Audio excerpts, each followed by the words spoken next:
Assalamualaikum warahmatullahi wabarakatuh. Saya Muhammad Syarul Iman. Di channel ini saya akan membagikan video tentang pendidikan agama Islam berdiferensiasi. Dan di video kali ini kita akan belajar apa itu pembelajaran PAI berdiferensiasi. Semoga dengan menonton video ini kamu bisa memperoleh pembelajaran yang bermanfaat agar bisa mengembangkan metode-metode pembelajaran. Baik, langsung saja ke videonya. Selamat menonton. Pembelajaran berdiferensiasi adalah teknik instruksional atau pembelajaran di mana guru menggunakan berbagai metode pengajaran untuk memenuhi kebutuhan individual setiap siswa sesuai dengan kebutuhan mereka.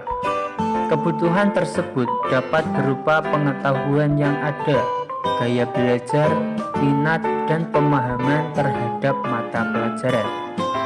Pembelajaran berdiferensiasi merupakan penyesuaian terhadap minat, preferensi belajar, kesiapan siswa agar tercapai peningkatan hasil belajar. Dalam pembelajaran berdiferensiasi, guru dituntut untuk memahami siswa secara terus-menerus, membangun kesadaran tentang kekuatan dan kelemahan murid, mengamati, menilai kesiapan, minat, preferensi belajarnya. Poin selanjutnya, tujuan pembelajaran PAI berdiferensiasi. Pertama, memenuhi kebutuhan individual siswa. Hal ini dapat dilakukan dengan mengakomodasi preferensi, gaya belajar, tingkat pemahaman, dan kecepatan belajar yang berbeda tiap siswa, agar siswa lebih termotivasi dalam proses pembelajaran. Yang kedua, meningkatkan pencapaian siswa dengan menyajikan materi pembelajaran yang sesuai dengan tingkat pemahaman dan kemampuan peserta didik. Yang ketiga, meningkatkan motivasi dan minat belajar siswa. Tiap siswa memiliki kesempatan untuk memilih materi dan tugas yang sesuai dengan kemampuan dan minat mereka. Yang keempat, mengembangkan keterampilan sosial dan kolaboratif. Dapat dilakukan dalam ruang lingkup yang lebih kecil terlebih dahulu, seperti kerja kelompok atau mengerjakan proyek bersama-sama. Yang kelima, meningkatkan self-esteem siswa. Tiap siswa memiliki kesempatan untuk berprestasi sesuai dengan tingkat kemampuan mereka. Yang keenam, meningkatkan terlibatan siswa. Siswa merasa lebih terlibat dalam proses pembelajaran karena mereka memiliki kontrol atau kendali atas bagaimana cara mereka dalam belajar.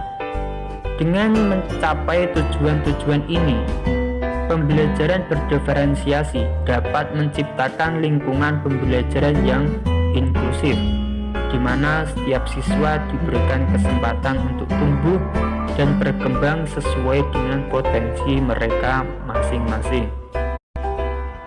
Poin selanjutnya, bentuk strategi pembelajaran PAI berdiferensiasi. Dalam mengimplementasikan pembelajaran berdiferensiasi, terdapat beberapa strategi atau langkah-langkah yang dapat dilakukan. Yang pertama, identifikasi kebutuhan belajar siswa. Hal ini dapat dilakukan dengan mengamati, mengumpulkan data, bahkan mengenal siswa secara individual. Yang kedua, pembagian kelompok untuk siswa. Pembagian kelompok ini berdasarkan tingkat kemampuan dan kebutuhan siswa. Hal ini bertujuan untuk memudahkan guru dalam menyesuaikan materi yang akan diajarkan. Yang ketiga, menyesuaikan aktivitas dan materi. Setelah proses pengelompokan siswa, guru perlu menyesuaikan materi dan apa yang akan dilakukan selama pembelajaran sesuai dengan kelompok yang telah dibuat. Yang keempat, penggunaan teknologi pendidikan. Teknologi merupakan salah satu sarana atau alat yang sangat berguna untuk menunjang kemajuan pendidikan. Hal ini dikarenakan teknologi bisa menjadi sarana siswa untuk lebih cepat mencerna materi yang diajarkan oleh guru. Yang kelima, penilaian berbeda. Guru perlu menggunakan penilaian yang berbeda untuk mengukur kemajuan tiap siswanya. Penilaian tersebut dapat berupa penilaian formatif, sumatif, proyek jurnal, dan sebagainya. Dengan menggunakan penilaian yang berbeda, guru dapat mengetahui seberapa jauh pemahaman siswanya. Poin selanjutnya, manfaat pembelajaran PAI berdiferensiasi. Yang pertama, meningkatkan partisipasi siswa. Dalam metode pembelajaran berdiferensiasi, siswa merasa lebih dihargai dan didengarkan karena materi dan aktivitas disesuaikan dengan tingkat pemahaman mereka. Yang kedua, mempercepat perkembangan siswa. Dengan menyediakan materi yang sesuai dengan tingkat pemahaman siswa, pembelajaran berdiferensiasi mendorong perkembangan siswa lebih cepat. Siswa yang berkemampuan lebih dapat memperdalam pemahaman mereka, sementara siswa yang mengalami kesulitan dapat memperoleh bantuan tambahan. Yang ketiga, meningkatkan pemahaman konsep. Setiap siswa memiliki kecepatan dan gaya belajar yang berbeda dalam pembelajaran berdiferensiasi. Guru dapat menggunakan berbagai metode dan strategi pengajaran untuk memastikan pemahaman konsep yang lebih mendalam. Yang keempat, meningkatkan keterlibatan siswa.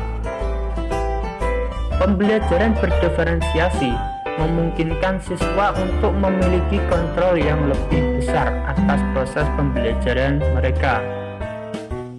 Dengan memperhatikan preferensi belajar mereka, siswa akan lebih termotivasi dan terlibat dalam pembelajaran.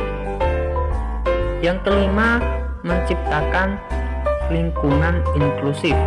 Dalam pembelajaran berdiferensiasi, perbedaan individual siswa dihargai dan diterima. Ini menciptakan lingkungan yang inklusif, di mana setiap siswa merasa diterima dan dihormati. Ini juga membantu mengurangi stigma terkait dengan kesulitan belajar atau ketidakmampuan siswa. Yang keenam, memfasilitasi pengembangan keterampilan. Siswa sering bekerja dalam kelompok kecil atau berasal dari latar belakang yang berbeda. Ini memungkinkan siswa untuk berinteraksi dan bekerja sama dengan teman sekelas yang memiliki keahlian dan pandangan yang berbeda. Yang ketujuh, meningkatkan kepercayaan diri. Ketika siswa merasa mendapatkan perhatian dan dukungan yang mereka butuhkan, mereka akan lebih percaya diri dalam kemampuan mereka untuk belajar dan perkembangan secara bertahap. Siswa akan merasa lebih siap dan berani untuk menghadapi tantangan akademik yang lebih tinggi. Mungkin cukup itu yang dapat saya sampaikan. Cukup sekian. Assalamualaikum warahmatullahi wabarakatuh.